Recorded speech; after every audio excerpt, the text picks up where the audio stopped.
อยู่ลาวน่ะเคยเข้าโรงพยาบาลบ่ซะโรงหมอหมอบ่ค่อยได้ไปนะเป็นไข้ก็กินยาบ่เคยเข้าเลยเคยเข้าแต่แบบพาพี่น้องพานะไปตัวเองบ่ค่อยได้ไปแบบนอนจังซี่นะแล้วหมออยู่ลาวเลยกับหมออยู่ไทยนี่เพิ่นให้บริการดีบ่ดูแลดีก็บ่ดีคนละแบบแต่ว่าอยู่ไทยก็สิดีอยู่เพราะว่าก็บ้านเมืองเพิ่นก็ทันสมัยเนาะอุปกรณ์ทันสมัยเนาะอุปกรณ์ทันสมัยเตียงนวดเตียงนอนยามเฮากดเรียกพยาบาลกดตัวใดนี่บ่อ๋ออุ๊ยเฮาหาก็ฮู้นี่แต่ก่อนน่ะกดเรียกคันอยู่พยาบาลบ้านเฮาเพิ่นสิฮ้องแล้วก็คนไปตามเนาะแต่อันนี้เพิ่นบ่ต้องว่าฮู้บ่อ๋อเฮาก็ฮู้ได้บ่ฮู้ว่าแบเขาบไว้เฮ็ดหยังติแล้วหมอเพิ่นว่าถ้าหากว่าแบบเฮาจะไปเข้าห้องน้ำบ่ลุกเมื้อจังซั่นจังซี่หรือแบบรู้สึกว่าตัวเองแบบเพลียมากอะกดนี่กดแล้วก็บ่ได้โดนเลยหมอเพิ่นก็มาเนาะพยาบาลมันก็มามันก็สิมาวัดมาแทะความดันหยังเฮาตลอดมื้อนึงน่ะเป็นตั้งเท่าใดรอบพู้นนะก็แบบโอ้เพิ่นน่ะบริการดีแฮงนะครับสวัสดีท่านผู้ชมนะวันนี้ผมก็ มาเยี่ยมน้องสาวนะน้องเก๋สาวผู้ไทยเข้าโรงพยาบาลผมก็ไม่รู้ว่าเป็นเพราะอะไรถึงได้เข้าเนาะเห็นน้องลงเพจลงอะไรก็เลยถามน้องว่าเป็นอะไรก็เลยมาเยี่ยมนะครับก็ได้ครับสบายดี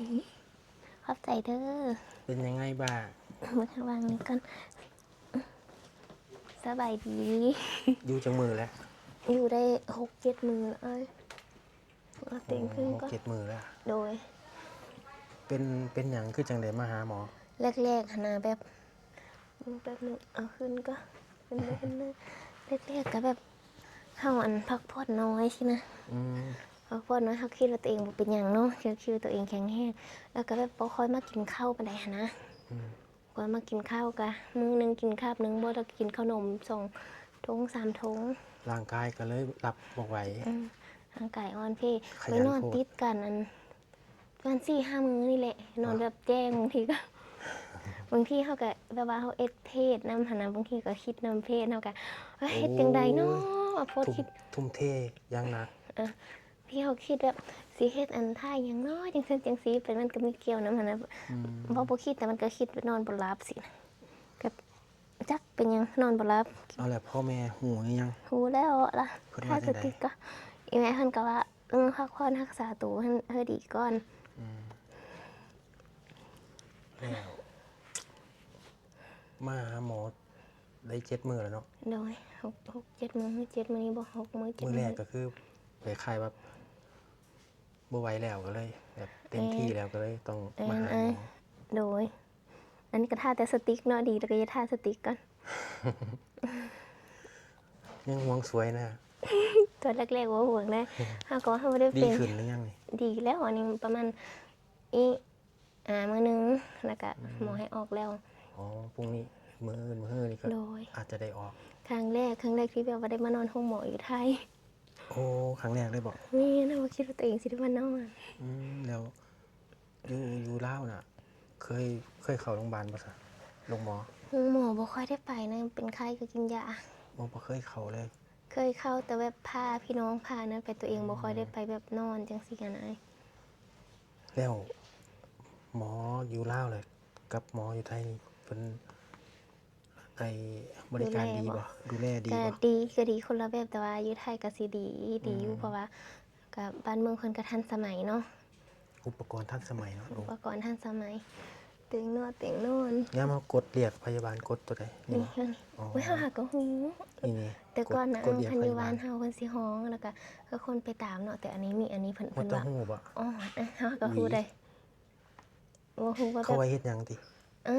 แล้วหมอเพิ่นว่าถ้าหากว่าแบบเฮาจะไปเข้าห้องน้ำบ่ลุกเมื้อจังซั่นจังซี่หรือแบบรู้สึกว่าตัวเองแบบเพลียมากอะกดนี่กดแล้วก็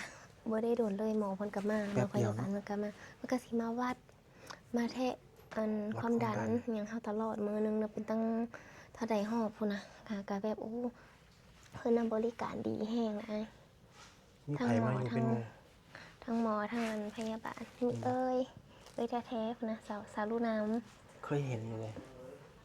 เคยเห็นอยู่ เอาตอนไปอันนั้นก็ได้สงกรานต์พระประแดง สง เลย กรา เด้ รอ๋อ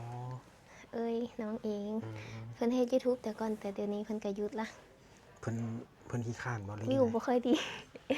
เฮ็ดเป็นเดินก็บ่ฮอด100เหรียญเฮ็ดหาแนวอื่นเอา เฮ็ดเพจไปนำเด้ เพจก็เพิ่นบ่ปังทางนั้นเพิ่นเลยหาเฮ็ดงานได้อิหยังเอา อืม แม่น กังวลบ่กังวลเรื่องอีหยังบ่อยู่มานอนโรงพยาบาลนี่กังวลอะไร ตอน ไหม มาทำอิฐก็ย้านเนาะบ่เคยมาก็กังวลอ้ายบัดมาอีหลีผัดรู้สึกแบบว่าแบบมันอบอุ่นมันเป็นกันเองเนาะพยาบาลก็เพิ่นแบบว่าเพิ่นแบบเว้าน่ะเป็นตาฮักเป็นตาน่าฮักขนาดยิ้มแย้มแจ่มใสแล้วก็ ยิ้มแจ่มใส เว้าม่วนเว้าหวาน อ๋อ ผู้หญิงผู้ชายก็เว้าม่วนเด้ ครับค่ะเนาะ แม่นเพิ่นก็บ่ได้เว้าแบบเสียงดังทางใส่แต่แบบเว้าอ่อนๆนุ่มๆหวานๆกับคนไข้สินะ อืม แล้วก็เพิ่นมีกับข้าวให้พร้อมได้อ้าย ไหน 3 มื้อ อ๋อมีกับข้าวฟรีให้3มื้ออย่าง แม่ ดี นตอนเช้าเพิ่นก็ตอนเช้าก็8 โมงเที่ยงก็เที่ยงเลย แล้วก็ตอนแรกอะ5 โมง โอ้ พอดีเวลาตรงเป๊ะแล้วเพิ่นเอามาให้เลย อืม นั่นแหละเฮาจึงฟื้นตัวเร็วอยู่ก็เร็วอยู่แบบมันก็เป็นนักเติมหั้นนะเฮาได้จ่อยได้ตอนมาแต่ตอนนี้ก็คือกินหลาย แล้วมีความกังวลแบบ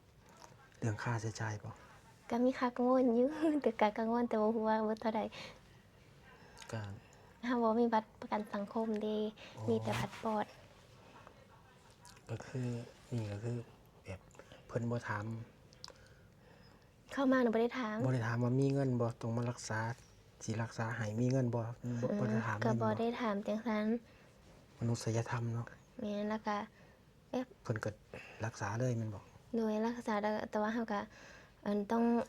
ร่วมกันคุยกันนะ อืม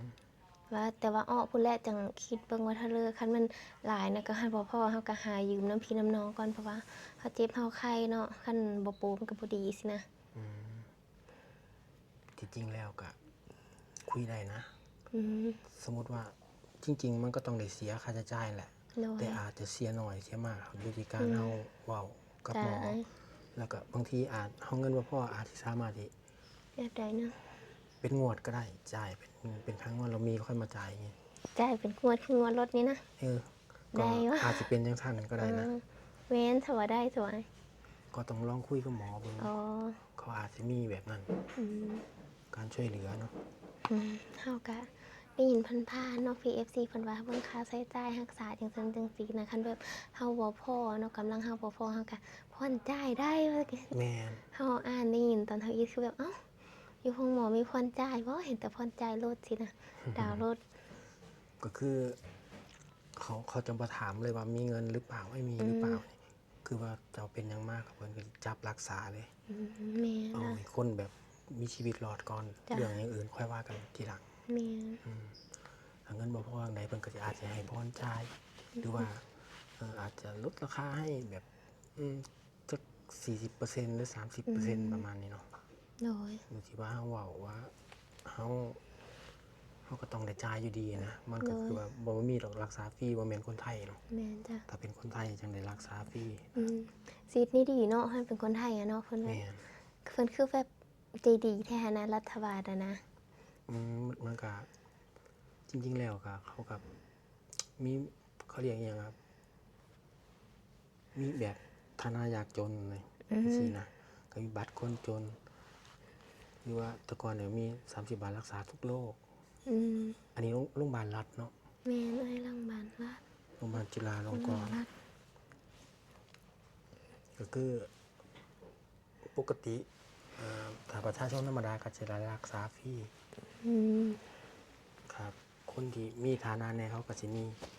ประกันของเขาเอง โดย เขาก็อาจจะอยู่รู้ๆแหน่หน่อย อ๋อ โรงพยาบาลรู้ๆแหน่หน่อย อันนี้ก็รู้แล้วได้ค่ะว่านะ นี่ก็สุดยอดแล้วโรงพยาบาลจุฬา เรียนไปกับเบิ่งห้องเบิ่งคุยเลยเพิ่นก็รักษานั่นเนาะกับข้าวกับน้ำก็มีครบมีมาไหมมาอันนมอีหยังมาไหมมาต่อ ห้องแอร์ยังดีเนาะ แม่นน้ำอีหยังกาแฟเบิดเด้อ้ายบ่พอเฮาก็ขอเพิ่มน้ำดื่มนะ มีตู้เย็นบ่วะ ตู้เย็นบ่มีแต่ว่าคันเฮาซื้อมาไหมมานะสามารถฝากเพิ่น อ๋อ ไปแช่ตู้เย็นได้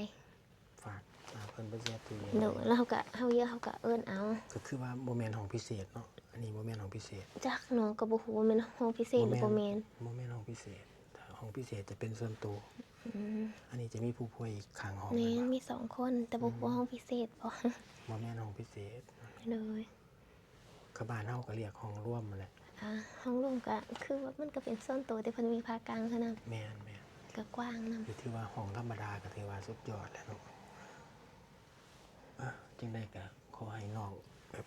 หายไวๆ โดยเข้าใจ เป็ อะ น ไร กำ ห ลั ลาย ง ๆเด้ ใจ อ ให้เด้อ โดย จึงได้ก็เพราะแต่ไอ้งูข่าวกับไอ้ทักพยายามทักถามมาแตงออน โดย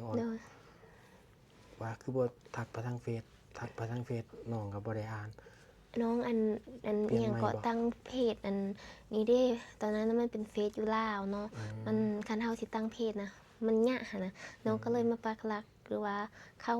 เพจนี้เป็นประจำก็เลยแบบเฟซนั้นบ่ค่อยได้ลิ้นนานๆที่มีแต่ไลน์ส่วนไลน์ บัดนี้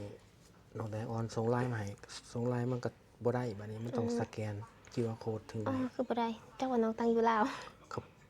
เขาจะป้องกันมิจฉาชีพไง เลย ไลน์ แต่ว่าสแกน QR น่ะได้เนาะ แต่ว่าสแกน QR ได้พอดีไปทักถามน้องดาวอะไร น้องดาว สว สั ร ก รค์ ส เข วรร ต ค์นะบ่โดย เพิ่นก็เลยส่ง QR code มาให้พอดีก็เลยได้ทักหาน้อง โดยพอเจอไอ้หลายๆเด้อที่เห็นข่าวกระเป๋ามาเยี่ยมน้องเยี่ยมน้อง ก็นี่ล่ะก็เฮาก็เป็นกำลังใจให้กันนั่นล่ะ โดย ก็คิดเหลือตัวน้องว่ามีญาติพี่น้องมาเยี่ยมมายามเนาะ มีแต่ พ่อ แบบ แม่ก็อยู่ลาว แม่นมีแต่มีแต่อายอยู่ไท พ่อย แม่โทรพ่อแม่โทรถามทุกมื้ออยู่บ่ โทรทุกมื้อนึงหลายๆสายทุกคนก็เป็นห่วง ลู เนาะ กสาวแหละ โดยแม่นเด้นี่ก็ดีแล้ว ดีแล้วเท่าพี่ๆเอ้ย ก็สำหรับคลิปนี้เนาะก็ขอให้น้องๆดูแลกันเด้อ โดย ซอยกันบ่มีไผเด้ญาติพี่น้องอยู่ลาวหมดเนาะ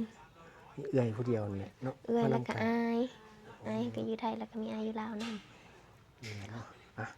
สำหรับคลิปนี้นะก็ขอให้น้องหายปวดไวๆ โด เด้อย เข้าใจแอร์หลายๆแล้วก็ฝากอีกอย่างหนึงเนาะคือ ว่าม านอนห้องหมอนี่เนาะก็คือการบริการอยู่ไทยนี่คือแบบว่าดีแห้งทุกคนคือเขาคะแนน100เลยแหละการเว้าการจาความสะอาดแบบการดูแลคนไข้นะบ่ว่าสิเป็นพยาบาลหรือคุณหมอก็คือเพิ่นแบบดูแลดีนะว่าแล้วก็ดูแลดีเว้าโมนรักษา โอเค ดี ครับ โดย สบายดี บ๊ายบายเด้อ